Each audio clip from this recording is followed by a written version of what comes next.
Today we're going to talk about DNA structure. And as many of you will remember, we talked about our four macromolecules and nucleic acids being one of the four. And so when we were doing that section, we didn't spend a lot of time on DNA. And that was because DNA, we do a whole section on it. Now we are getting started with that. So, DNA. It's often called the blueprint of life. Why is it called the blueprint of life? That's a question I want to make sure you can answer. And in simple terms, it contains the instructions for making proteins within the cell. And that is very important because those proteins that it makes allows for the making of, for instance, new mitochondria, which we talked about right before the break. So DNA has these instructions for making all the parts of a cell. So, why do we study DNA? We do an entire section on it, so we must think it's important, and indeed we do. First, we study DNA because it's really essential to understanding all life on Earth. Our DNA and our DNA code, the code that is read, is identical to that you find in all animals. It is also identical to plants. So not that all the genes are the same, but the code used to make those proteins is the same. And since we use different proteins as animals than plants do, different proteins obviously are made. But the concept of having one code that can make all of these proteins is fairly amazing. And knowing this, there's been a lot that people have been able to figure out as far as medical benefits. Gene therapy is something that has been a hopeful thing. As we learn more and more about molecular genetics, however, you will see that how tricky a thing it is to actually come up with these cures. Another use that is pretty commonly discussed is in increasing the benefits of different crops that are grown. So we will talk a little bit about that, but that's another one of these benefits. So let's look at the historical founding of DNA. Now at this point, DNA is used for all sorts of things. I'm sure on CSI you've seen stuff about DNA. DNA is just something that we know a ton about, but this has not always been the case. Notice, as early as 1952, okay, and so that's not that long ago, DNA was not known as the molecule of inheritance. What do I mean by molecule of inheritance? Well, people understood that we look as individuals more like our parents than we look like a complete stranger. So there was an understanding that we were inheriting something from our parents or our grandparents. However, what it was that we were inheriting was hard to tell. So there were different ideas out there. Some people thought it might be the proteins themselves, that we actually inherited proteins from our grandfathers and grandmothers and moms and dads, and that's how we looked more like them. That's not the case. We do not inherit the proteins, but we do inherit the DNA. And how was this discovery made? Well, first off, they went into the cell, into the nucleus of the cell, and Rosalind Franklin and Maurice Wilkins were able to figure an X-ray photo of DNA. And they knew that whatever this molecule was, if this was the one, this seemed to be the one that was the molecule of inheritance. Well, upon seeing these X-ray photos, Watson and Crick described the DNA molecule from Franklin's X-ray. Okay, so they looked at Franklin's X-ray in 1953, and actually, funny enough, they happened to, the story goes, and I think it's probably true, they were at a pub, they had some napkins and started sketching out, oh wow, this is what it might look like, and developed that idea. And so the picture that just came up, that is Watson and Crick there with their initial model of a double-stranded helix. So, chromosomes and DNA. Our genes are on our chromosomes. Okay, so chromosomes, we've talked a little bit about chromosomes already, but chromosomes, as a human being, we have 23 pairs or 46 individual chromosomes, and We talked about it in mitosis. That's where we have heard about chromosomes already, because we talk about their movement and how we replicate each chromosome to be just like the daughter cell. So the genes, which are the sections of the DNA that code for particular proteins, are located on these chromosomes. And chromosomes are made up of a molecule called DNA, deoxyribonucleic acid. So as you can see in the drawing here, that the nucleus is there in the center, and those thick black lines, yes, you guessed it, those are the DNA strands, or chromosomes. So they're chromosomes that are made of DNA, the molecule DNA. Now chromosomes also have some proteins involved with them, so when we say chromosome, we're talking about the DNA, and then it's wrapped around some proteins. DNA is only the chain of deoxyribonucleic acid. So the shape of the molecule. DNA is a very long polymer. Remember we talked about polymers at the beginning of the term. It has the basic shape of a twisted ladder or a zipper. Okay, it's called the double helix. And this double helix, as you can see in the picture, there's a backbone, which is in the dark gray color, and then so that's the backbone, and then those, you notice there's kind of some rungs of a ladder in between those black or darker colored backbones, and those are the rungs of the ladder of the DNA. So the double helix molecule. The DNA double helix has two strands twisted together. That is the key to this. So the green in this picture is one strand, and the black is the other strand. They are complementary strands, meaning that one strand is kind of a mirror image of the other, and we'll talk about that in just a second. So let's look at one strand of DNA. Okay, so this is one half of that double helix we just looked at.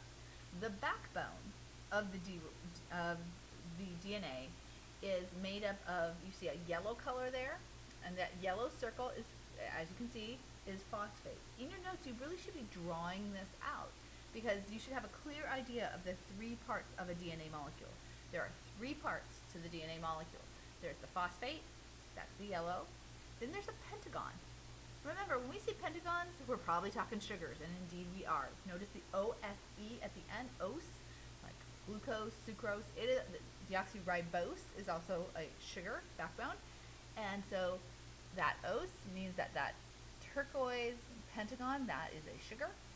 And then we have what are called bases, and those bases there's 4 different kinds, and we will talk about those in a little bit. So the 3 things that make up a DNA molecule is phosphate, deoxyribose, and a base. So make sure you have that. Okay, and then the bases, these are called nitrogenous bases, and that's nitrogenous. You can see the word nitrogen in there, and that's because they have a lot of nitrogen in there, and they are the actual code part of the DNA molecule.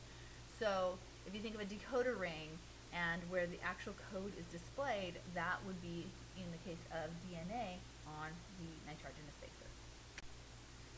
So remember, we have monomers that make up polymers, and the monomer of nucleic acids are nucleotides. If you have forgotten that, make sure you get that down right now. It's right there in blue letters for you, nucleotides. And 1-deoxyribose together with its phosphate and base make up a nucleotide. So you have the phosphate, you have the deoxyribose, and you have the nitrogenous base. Please take a second to make sure you have this image down. Include the phosphate, which is a phosphorus in the middle with a double bond to one of the oxygens, single bonds to the rest of the oxygens. Then one of those oxygens is bound to one of the carbons in the deoxyribose. And so then draw that pentagon, and then have that one side of the pentagon be then attached to the nitrogenous base. Okay, so one strand of DNA here is, so what is being barred off there, that is one nucleotide. And one strand of DNA is a polymer of nucleotides. One strand of DNA has many millions of nucleotides. So there are 4 nitrogenous bases, and remember, I said this is the code that is used for DNA. DNA has 4 different bases. There's cytosine, thymine, adenine, and guanine. Sometimes students have a hard time with what details should I take down, what details should I not take down. These details you should take down. You need to know the 4 different bases. For cytosine, just like I've done here, you write a big C. For thymine, write a big T. For adenine, write A. For guanine, write G. Write the name of it, and then also write the actual letter, because the code itself is always a series of C, T, A, and G. Okay, there are 2 kinds of bases. One is called a pyrimidine. This is a vocabulary word for you that I want to make sure you are studying, so make sure you get this. Pyrimidine are single ring bases. You see how there's only 1 hexagon there? That's called a single ring, and so those are called pyrimidines. On the other hand, we have purines. And purines are double ring bases. Notice there's a pentagon and a hexagon there, and that is a purine. So those are the 2 vocabulary words you want to make sure you get down. Thymine and cytosine are pyrimidines. Again, this is a detail you will want to record. Thymine and cytosine have a ring of carbon and nitrogen atoms. So there's thymine and there's cytosine. They're just a little bit different, but that little difference allows for different bonding to occur, and that allows for the difference in the code. Adenine and guanine are purines. Remember, the ones with 2 rings in them. And so, again, just a little difference there, that 1 carbon, whether you have a double bond to an oxygen or a single bond to a nitrogen, and you get adenine versus guanine, and that also is, those 2 are purines. So 2-stranded DNA, remember, DNA has 2 strands that fit together. So far I've been showing you what it would look like just to have the 1 strand, but really DNA has 2 strands when we put it together. The teeth are the nitrogenous bases, but why do they stick there? They stick together because of hydrogen bonds. You will want to write down hydrogen bonds, because that is really important here. And the bases attract each other because of hydrogen bonds. Hydrogen bonds, probably are not familiar with them, because we've talked about ionic and covalent bonds a little bit in class. This is another kind of bond, and it's called a hydrogen bond. And so if we had to rank bonds from strongest to weakest, hydrogen is the weakest one, then covalent, and then ionic. So ionic's a really strong bond. Covalent's kind of in the middle there, and hydrogen's very weak. But there are millions and millions of them in a single molecule of DNA, and so if you have a lot of something, even if it's weak, it can stick together pretty well. And the bonds between cytosine and guanine are shown here, and you will be learning that C always goes with G. Cytosine is always paired with guanine, and you can see because as these bonds between those nitrogens and carbons and then that nitrogen, those hydrogen bonds, which are in the dotted lines between those 2 bases, allow for those 2 to fit together quickly. When making hydrogen bonds, cytosine always pairs with guanine, adenine always pairs with thymine. Adenine is bonded to thymine here. So you can see there are 2 hydrogen bonds that pair together, adenine and thymine, whereas guanine and cytosine have 3 hydrogen bonds. So, again, another detail, you want to make sure you get this down. Chargaff's rule is that adenine and thymine join together, A and T.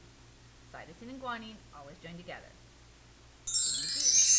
So let's just finish this up with DNA by the numbers. Each cell has about 2 meters of DNA. Yes, that's right. Each cell, each teeny little cell, has 2 meters of DNA. And I am only counting the nuclear DNA. I'm not counting the mitochondrial, or in the case of plants, chloroplast DNA.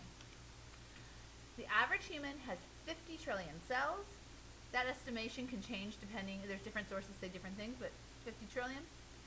So the average human has enough DNA to go from the Earth to the sun more than 400 times. Yes, just in your body alone, you have enough DNA to go, that if you strung it out, it could go to the sun and back 400 times. DNA has a diameter of only 0.000000002 meters. Yes, that is very, very small. And the Earth is about 150 billion meters, or 93 million miles from the sun. So that's how you're able to figure out how much DNA, how long that chain would be.